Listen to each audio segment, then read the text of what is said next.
A day in the life of a UE student. We start our morning meeting at 8:30. We're practicing the skill of having a meeting and listening to each other. They tell us what's going to happen for the day. They have a schedule that they're aware of that's on the board. They'll give any reminders to their classmates about things that they want to keep in mind. When work cycle starts, they'll have some lessons. They have a lot of time to work independently. We'll do a read aloud towards the end of work cycle.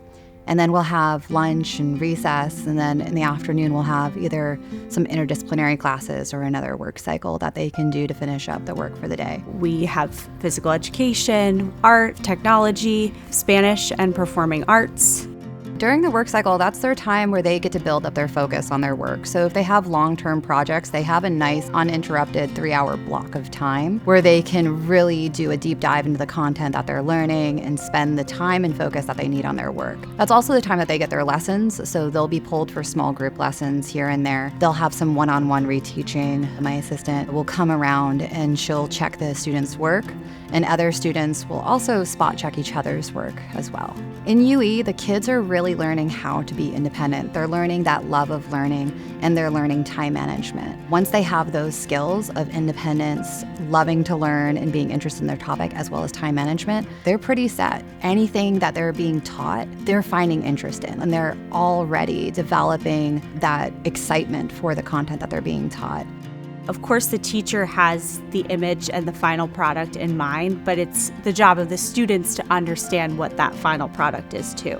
So we actually start by talking about the end goal and sharing that with students and letting them contribute to what is this all going to look like, which is much more meaningful for the students because they get to see by the end that they actually got to that place. In UE, kids are still given expectations of what they need to do. They have a choice of how they can get there.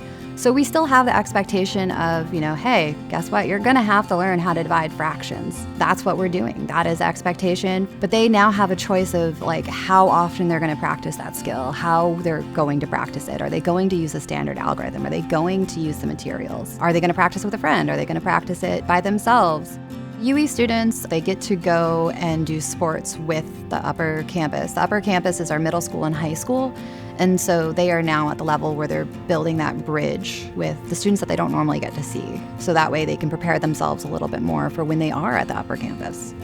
We have 2 big overnight trips. The first one is at the very beginning of the year, and this is our community building and friendship building, strengthening bonds and learning leadership qualities and skills. We always pick an academic concept to focus in on for that second trip of the year. It's part of our curriculum, and it's such a great time because they really get that out of the classroom learning experience.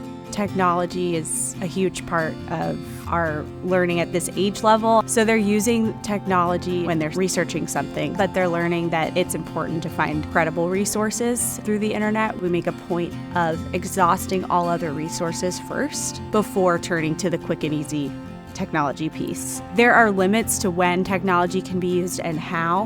We provide the opportunity for it because it is so important to learn those skills, especially moving on to middle and high school. Peace education is built into the Montessori curriculum. Children will learn empathy through a lot of our cultural lessons, learning about different countries and cultures, the interconnectedness of us and all things. The Montessori Model United Nations program is a program designed for children and by children. This is a way for our students to begin to understand what the United Nations is, what their roles are in our country and in our world. I love teaching upper elementary students because they've got their basics down in a lot of ways and they're just ready to enhance it and grow from that. They're excited about things, they're interested, they want to dig deeper. And when you have the role of being an upper elementary Montessori teacher that gets to say, sure, go and explore that, and I can guide you towards the resources that you need, you are lighting up that child's world. They're so excited that they get to be in charge of that.